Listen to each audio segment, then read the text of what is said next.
हे भगवान! अगले महीने भाभी के बेटे का मुंडन है और उसी समय नेहा और राघव की परीक्षाएं भी हैं। मुझे लगता है मैं नहीं जा पाऊंगी। ऐसा करिए आप ही हो आइएगा।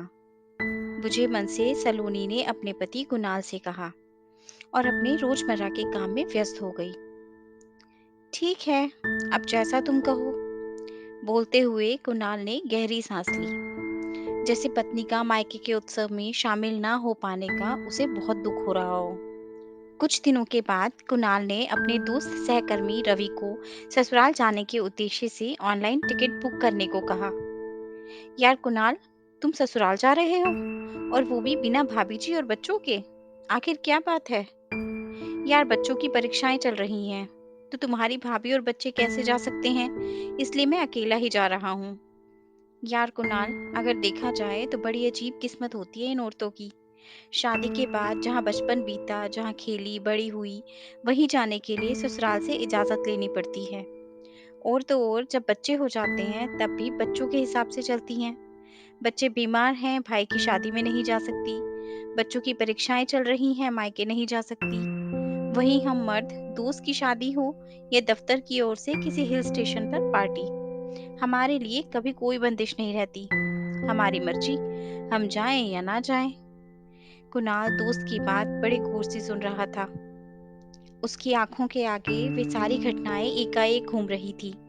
ऐसा कई बार हो चुका था कि बच्चों के कारण सलोनी ने अपना मन मार लिया हो, चाहे वो मायके जाना हो या कहीं घूमने।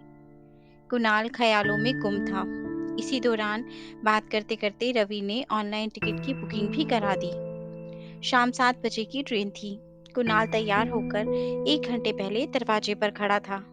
सलोनी, जल्दी करो यार, वरना ट्रेन छूट जाएगी। अभी आई, बस 2 मिनट।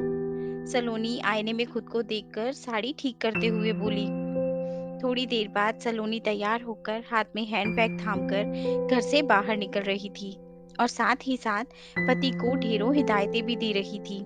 देखिए, समय से बच्चों को स्कूल भेज दीजिएगा। लंच बॉक्स की परवाह बिल्कुल मत कीजिएगा, बच्चे कैंटीन में खा लेंगे। और हाँ, रसोई के बाईं ओर वाली अलमारी में सूखे नाश्ते रखे हैं। शाम को नाश्ता बनाने की तकलीफ नहीं करनी पड़ेगी। सलोनी, तुम आराम से जाओ, यहाँ की चिंता बिल्कुल मत करो। मैं सब संभाल लूंगा। बच्चे भी अब पहले की तरह छोटे नहीं हैं, वो अपना काम स्वयं करना जानते हैं। मुझे कोई परेशानी नहीं होगी। कुणाल ने सलोनी को आश्वस्त करते हुए कहा। पहली बार बच्चों को आपके भरोसे छोड़कर जा रही हूँ। बड़ा अजीब लग रहा है और चिंता भी हो रही है। सलोनी ने चिंतित होकर कहा।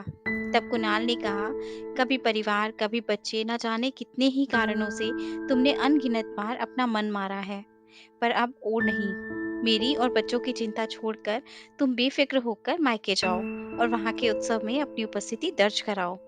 भाभी को प्रणाम कहना मेरा, और बच्चों को ढेरों प्यार देना।